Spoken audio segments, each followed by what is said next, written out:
उहद जबल जेड़ो लिखण कबूल फरमा। अल्लाह आमीन। ओ मौला अज डामरो में साईं मोहम्मद पनाह फुलपोटो साईं जे घर में महबूब जो मीलाद थियो आहे, जंहिंमें सलवात थी आहे। नबी साईं जो उर्स कयो आहे। साईं मोहम्मद पनाह फुलपोटो साईं जो अॼो को ख़ैर पंहिंजी बारगाह में उहद जबल जेॾो लिखण कबूल फरमा।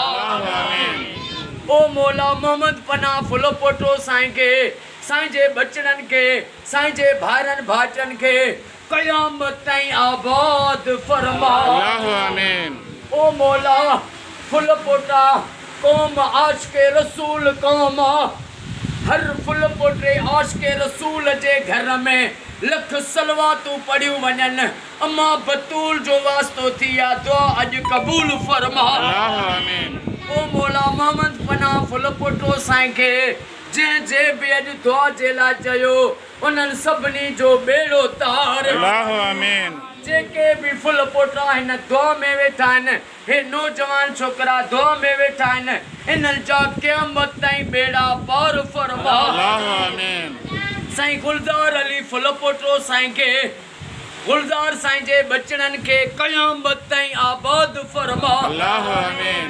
ओ मौला साईं जो हे नंढड़ो जंहिंते बाबा हाजी मोहम्मद पंजल जो नालो रखियल आहे, हिन मोहम्मद पंजल फुलपोटो साईं खे सेहत ऐं वॾी हयाती अता फरमा।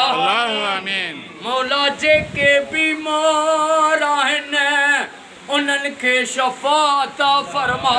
आमीन। साईं गाड़ल फ़कीर फुलपोटो साईं जा बच्चा घर आबाद फरमा। आमीन। जेके बे औलाद आहिनि उन्हनि खे औलाद अता फरमा। आमीन। बेरोज़गारनि खे रोज़ी अता फरमा। आमीन। बीमारनि खे शफ़ाअत फरमा।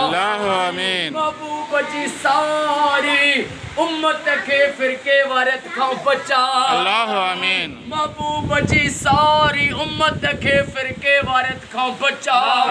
आमीन।